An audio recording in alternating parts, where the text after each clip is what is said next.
After a very lengthy evaluation process, the Jacksonville Jaguars believe there's not a single negative that they found in their evaluation of quarterback Trevor Lawrence. And two traits jump out to the Jaguars and every evaluator that I spoke with.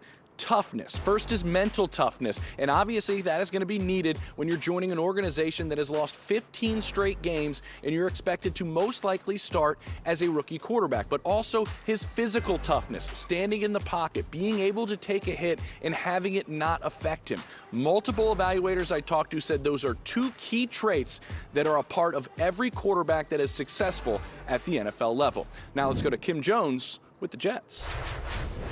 James, thanks so much. This is what we know about Joe Douglas and this draft. The Jets general manager has 10 draft picks. Let's focus on the really premium picks, 3 in the top 34. Yes, we know the Jets have fallen in love with Zach Wilson. It'll be an upset if he's not drafted second overall. With those other 2 early picks, think defense, think cornerback, which is a definite need, as is pass rusher.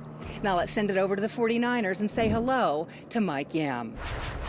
Oh, Kim, here in Santa Clara, faithful to the Bay. Those words are literally on Levi's Stadium. There is a passionate fan base surrounding this team, but fans are on the edge of their seats with regarding who they're going to select with that 3rd overall selection. There's anxiety that it might be Mac Jones. In fact, after a pre-draft Zoom, the fans in the area actually think Kyle Shanahan and John Lynch were trying to soften the blow because it is going to be Mac Jones. To be clear, that's the exact opposite of what they said. Lynch reiterated that he loves and respects the fan base, and he made a really good point that's actually hard to argue.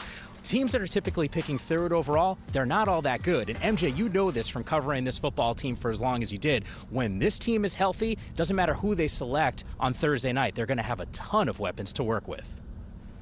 Well, Mike Yam, just about 48 hours until we get a definitive answer on that. In the meantime, Bucky Brooks is gifting us with his latest top 10 board in his mock draft 3.0. So what's his projection for 3rd overall? It says it right there. Bucky has Trey Lance going to the 49ers. All right, here we go, gentlemen. Maurice Jones-Drew, David Carr, James Jones, Mark Ross, all here tonight.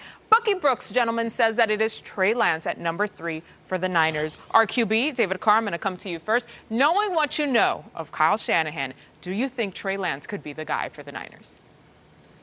Well, there's a possibility that any of the top 5 guys are the guy for the San Francisco 49ers. Just knowing what I know about Kyle Shanahan, Kyle really believes, and he said this even this week, that he feels comfortable with any of the top 5 guys running his offense. And that kind of gives you a little insight into what Kyle Shanahan believes. He really thinks that he can take any quarterback that is capable and plug them into his system and be productive. Now, why would you take a Mac Jones? Because he's a cheaper version of Jimmy Garoppolo. He can do the same things. He can run my system, and I can put more players around him. Why would you take a Trey Lance? Trey Lance doesn't really make a lot of sense to me. He's a little bit more inconsistent, but he still has that young factor. For me, it's Justin Fields. The pick is easy. I've already filled the card out. I know the other 2 guys are going to be gone. He's my guy. Justin Fields is dynamic. He's going to make your offense even more explosive, more dynamic. In the plays that I watched, I just watched that Clemson game the other day, the playoff game. The guy was dynamic. I'm excited to see him play with the 49ers. I just hope Kyle makes the right decision because this is actually the kid he needs to pick. You know what, DC?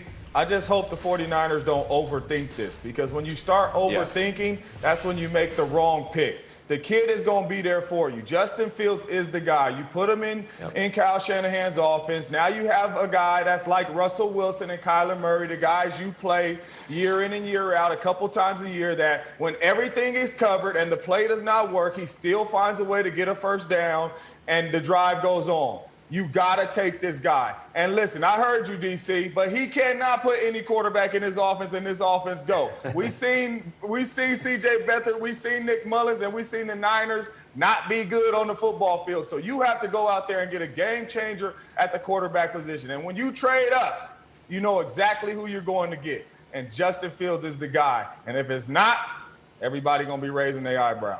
You know, as a Ramley member, I hope they take whoever it is that they're going to take. And it's not Justin Fields, right? Because they play the Rams twice here, like you said, James. But to me, it comes down to this. You're right. Don't overthink this. It's very simple. If you were great in high school and you were great in college, it means you're going to be really good in the pros. That's Justin Fields. He was a top quarterback in high school. He was a top quarterback at Ohio State. guess what? The chances of him being a really good player in the NFL are very high. When you trade up like that, you have to get an exceptional player. I've called multiple Niner games with Jimmy Garoppolo and without Jimmy Garoppolo.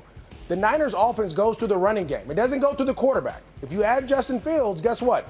Now you'll be a way more dominant offense because you can go through both the quarterback and the runner. And so for me, this is the right move. This is the only move you can make at this point, especially if you think Zach Wilson goes at 2. Obviously, Trevor Lawrence goes at 1. Why not get a guy that's beaten Clemson and played against the top competition week in and week out? Because that's what you're going to have to do when you're going against Aaron Donald on the Ramblers. So to me, guys, it's not that hard. And Kyle, call me if you need any help. You know, I got you. I always had your back. You coached me in college. We played against each other. I got you. I always make sure you're good. Guys, I got to agree with you on this. The goal of building a team is to win a Super Bowl, not scheme your way to 6 wins or 8 wins. It's to win the Super Bowl. And you win Super Bowl with talented players, especially at the quarterback position. So that's why I agree with you. It has to be Justin Fields, not Mac Jones or Trey Lance, because he is the most talented player. When you start talking about scheme, scouts grade the talent, and then once you start going with coaches, if it's equal talent, then you start talking about scheme. But I've never been in a draft meeting where you say, you know what, let's take a lesser talented player because he's a scheme fit. And just talking about coaches as well, I've been around some great defensive coordinators and a Jim Johnson, a Perry Fuel, Steve Spagnuolo, Emmett Thomas, and I've never heard them be afraid of getting out-schemed by another coach. But I have heard the fear of playing against playmaking quarterbacks, playmaking players on the offensive side, and that would be Justin Fields, not Mac Jones or Trey Lance. So because of those reasons of the philosophy of how you build a team to win a Super Bowl and who you're playing against with your coaching staff being afraid of, that's why it would have to be Justin Fields for me. All right, a quick recap of the Shanny era with the 49ers. In that time, they have had 2 top 3 selections, and both times they were edge rushers, Solomon Thomas, Nick Bosa, right? In those drafts, they passed up on quarterbacks like Patrick Mahomes, Deshaun Watson, Drew Lock, Daniel Jones, also in those drafts. I'm just sharing the information, that's all. Of course, we're getting opinions from all over the sports world, including Twitter, of course. Torrey Smith says, hey, the luckiest QB in the draft is the one going to San Francisco. I hear ya. All right, let's check in with Ian Rapoport for more news around the league. Hello, Ian. Ian, you got a chance to speak with Urban Meyer about how he approached his first NFL draft. How did that convo go? MJ, it was fascinating because Urban Meyer, the new Jaguars coach, as you mentioned, really took me through the process of how they arrived at their eventual pick at #1 overall. Now, Meyer would not specifically say it was Trevor Lawrence like we all assume on Thursday night. They're going to use the full 10 minutes to kind of milk the drama a little bit.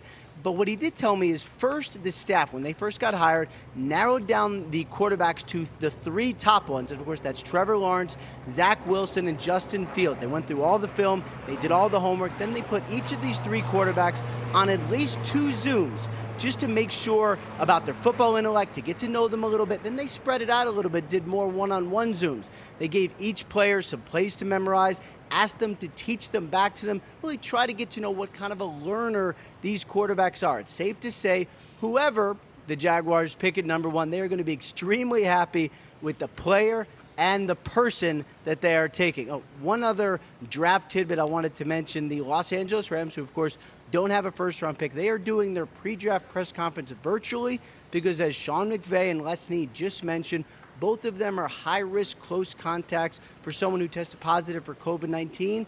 So that's why their press conference was virtual. Both of them have tested negatively for the virus. Another reminder that we are still in the middle of a pandemic, Ian. All right, there's a lot going on behind you, though. We're very grateful that we have in-person stuff going on for the draft this year. Set the scene for us. What's happening there and what we can expect on Thursday? It's been pretty busy here, and if you can hear things going on behind me, around me, you could throughout the course of the day, it's because they're still setting up. You can see the massive, massive shell behind me where the actual draft is going to be taking place. One interesting thing we learned today, you remember last year when it was all virtual and we all were at home and Roger Goodell was in his basement announcing picks? He was doing so from a very, very comfy chair. That actual chair, which of course you're seeing right here, is making its way to Cleveland. It's going to be here. So you'll probably see it backstage, and I would expect the chair to pop up elsewhere. What's also going on now is they are setting up the shell behind me where the players are going to walk across. They're doing the stage, they're doing the green room, which is of course going to be in pods, really trying to make sure that everything here is set up perfectly, which is why sometimes when I'm talking on TV, you'll hear them announce names that don't make any sense and say they got drafted wherever, testing out the sound system, all to make sure that the return of a